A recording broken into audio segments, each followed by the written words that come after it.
ओम श्रीय नमः।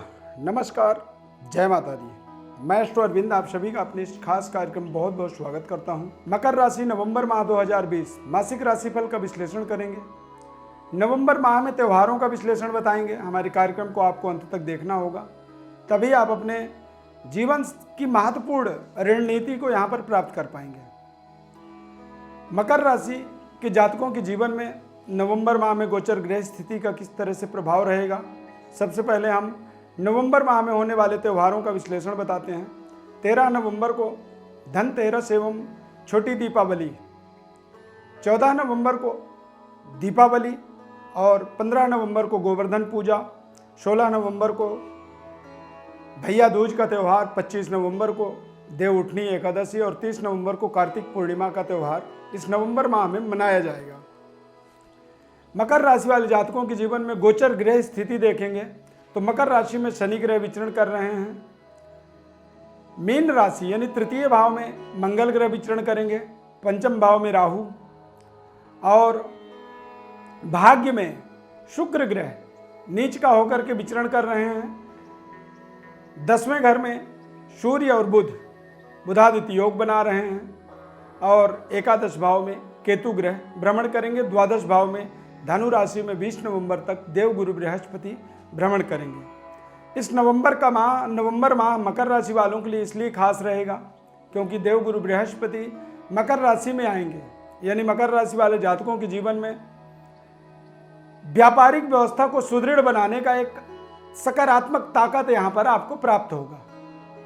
व्यापार को मजबूत तरीके से आप अपने जीवन में इंक्रीज कर सकते हैं, उसे बढ़ा सकते हैं और उसका विस्तार होता हुआ आपको दिखाई पड़ेगा।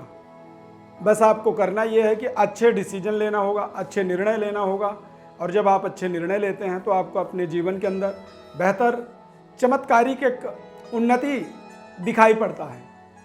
पराक्रम में मंगल ग्रह विचरण करेंगे और पराक्रम में तीसरे घर में मंगल राजयोगकारी होते हैं, यानी आप अपने जीवन में अपनी पराक्रम के माध्यम से अपने जीवन की व्यवस्थाओं को सुदृढ़ ताकतवर बना पाएंगे। पंचम भाव में राहु ग्रह यानी संतान के शिक्षा दीक्षा संतान उत्पत्ति की यदि आप कामना करते हैं, आपकी इच्छा है संतान प्राप्ति की, आप अपेक्षा में बैठे हुए हैं, तो ऐसी स्थिति में आपको थोड़ा सा अच्छे डॉक्टर का सलाह लेना बहुत ज़रूरी है। बच्चों के ऊपर आपको पैनी नज़र रखनी होगी और बच्चों के एक्टिविटी में आपको पूरा ध्यान रखना होगा। यदि बच्चे आपके घर से क्लास की पढ़ाई कर रहे हैं तो उनके मोबाइल को आपको, उनके डिवाइसों को आपको निरीक्षण करना होगा कि वो केवल पढ़ाई पे ध्यान रख रहे हैं या किसी और चीज़ पे भी अपनी दिमाग को केंद्रित कर रहे हैं। ऐसी स्थिति का यदि आप निरीक्षण करते हैं तो इससे आपको अपने बच्चों के अंदर बेहतर ज्ञान का विकास होता हुआ और बेहतर शिक्षा दीक्षा की प्राप्ति का अवसर बन पाएगा। भाग्य में शुक्र ग्रह नीच राशि का होकर के भ्रमण करेंगे। पंचमेश शुक्र जब नीच का होते हैं तो ऐसी स्थिति में मकर राशि वालों के लिए नौकरी के अंदर पराक्रम, मेहनत, परिश्रम, यदि व्यापार कर रहे हैं तो सोच समझ करके व्यापारिक निर्णय आपको लेना चाहिए। यदि आप सामाजिक गतिविधि में या फिर किसी संगठन में जुड़े हुए हैं, सामाजिक संगठन में या फिर कोई एनजीओ आप संचालित करते हैं, तो ऐसी स्थिति में आपको अपने एक्टिविटी पर पूरा ध्यान रखना होगा।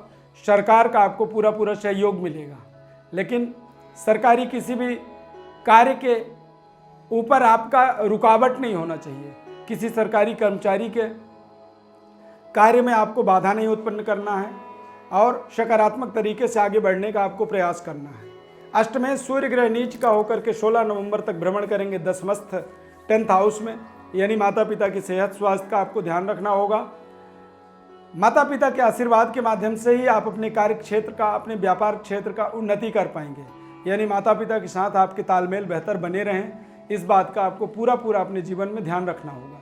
केतु ग्रह एकादश भाव में विचरण करेंगे और द्वादश भाव में देव गुरु बृहस्पति धनु राशि का, यानी कि आपको अपने अध्यात्म के विकास के प्रति जागरूक रहना होगा।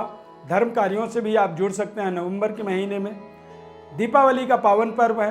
5 दिवसीय दीपावली का जो कार्यक्रम होता है, यानी धनतेरस से लेकर के भैया दूज के मध्य, इस बार 4 दिनों में ही ये 5 दिवसीय कार्यक्रम संपन्न होने हैं, यानी कम समय में ज़्यादा काम करना है मकर राशि वालों को।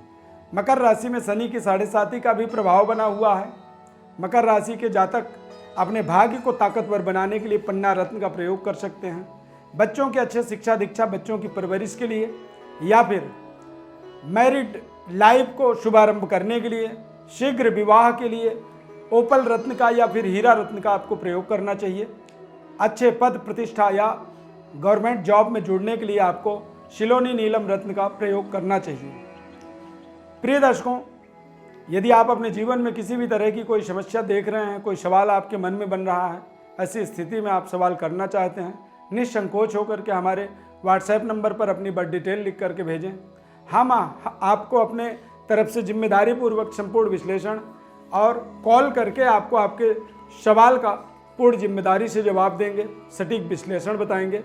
और हमारे संस्थान में इस तरह से आप सीधे सीधे जुड़ सकते हैं और निरंतर आप अपने जीवन का एडवाइस, मार्गदर्शन, परामर्श, सलाह, जन्म पत्रिका का समय समय पर हमसे निःशुल्क रूप से प्राप्त कर सकते हैं। उसके लिए हम आपसे कभी कोई शुल्क नहीं लेते हैं। हमारे चैनल को आप सब्सक्राइब करें, लाइक करें, बेल के बटन को क्लिक करें ताकि हम और आप निरंतर जुड़े रहें। हमारे इस खास कार्यक्रम को देखने के लिए और हमारे चैनल को यदि आपने सब्सक्राइब कर रखा है उसके लिए बहुत बहुत धन्यवाद। माता लक्ष्मी की अपार कृपा बनी रहे। माता लक्ष्मी की प्रसन्नता से आपको आपके जीवन की संपूर्ण सुख, शांति, समृद्धि, ऐश्वर्य की प्राप्ति हो, समाज में नई यश कीर्ति की प्राप्ति हो, पद प्रतिष्ठा की प्राप्ति हो। ऐसी ढेर सारी शुभकामनाओं के साथ इस कार्यक्रम में बस इतना ही। नए कार्यक्रम में फिर मिलेंगे। धन्यवाद। जय माता दी।